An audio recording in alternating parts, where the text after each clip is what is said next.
Tribunal militaire de Yaoundé, ce lundi 17 mars. Le décor est le même. Arrivé plus tôt en convoi des 17 accusés à bord de fourgons pénitentiaires lors de l'extraction judiciaire. Un public maigre pour une audience dont l'issue était plus ou moins connue d'avance.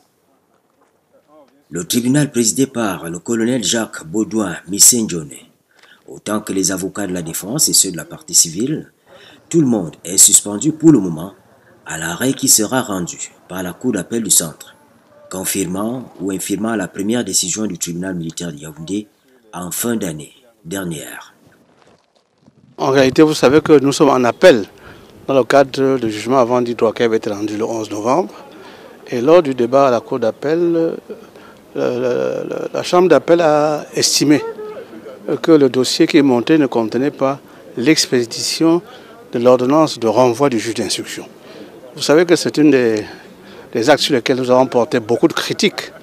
Et la Cour a estimé que pour pouvoir examiner de manière sereine cette affaire, il lui fallait cette expédition. Elle a donc ordonné qu'à la diligence de M. le procureur général, une expédition de l'ordonnance de renvoi lui soit transmise à la diligence soit du procureur général lui-même, soit de chacune des parties. Beaucoup d'entre nous, avocats de la défense comme de la partie civile, avons sollicité de M. le greffier en chef du tribunal militaire qu'il nous communiquât, contre paiement des frais bien entendu, expédition, n'est-ce pas, la dite ordonnance. Au niveau du greffe, ça fait presque déjà un mois, nous n'arrivons pas à obtenir une expédition.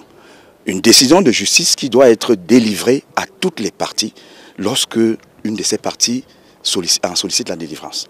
Nous voulons payer les frais, mais vous comprenez bien qu'il y a des blocages. Qu'est-ce qu'on vous dit ? De manière très subtile, jusqu'à ce jour, nous n'avons pas eu cette expédition. Ça veut dire que nous pouvons courir vers un autre renvoi le 20, c'est-à-dire jeudi. Alors, il a été question de poser le problème au tribunal, parce que le président du tribunal est quand même le patron de ce tribunal ici. Nous lui avons posé le problème et il a demandé que ce problème sera réglé, parce que, a-t-il dit, il faut qu'on applique, que les choses soient faites selon la loi. Et selon la loi, lorsqu'une partie demande une expédition, on doit la lui délivrer. Appel des accusés, vérification de la présence des avocats chargés de l'assistance judiciaire. Pas de réquisition particulière du commissaire du gouvernement, le lieutenant-colonel Serlin Belinga.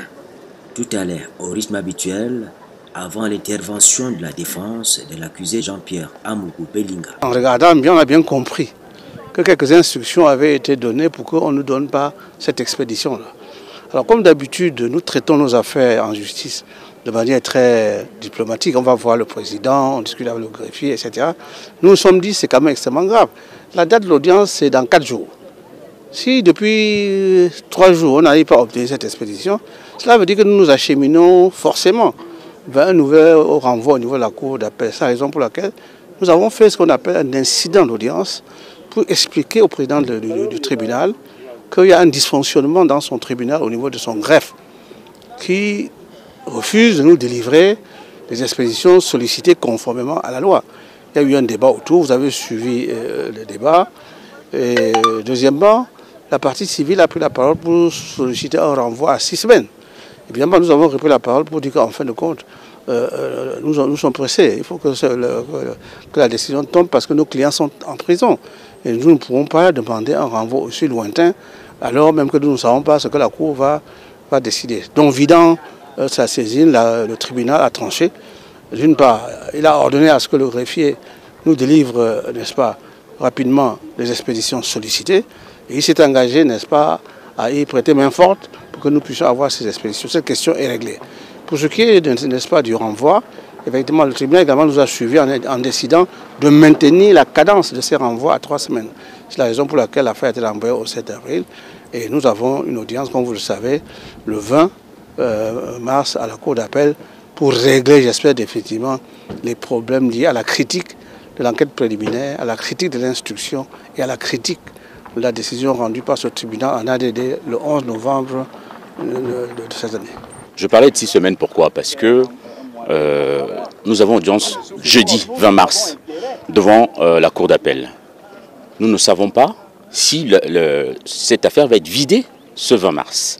Déjà, ce d'autant plus que là, ils n'ont même pas encore l'expédition qui doit être transmise à la Cour d'appel pour pouvoir rouvrir les débats.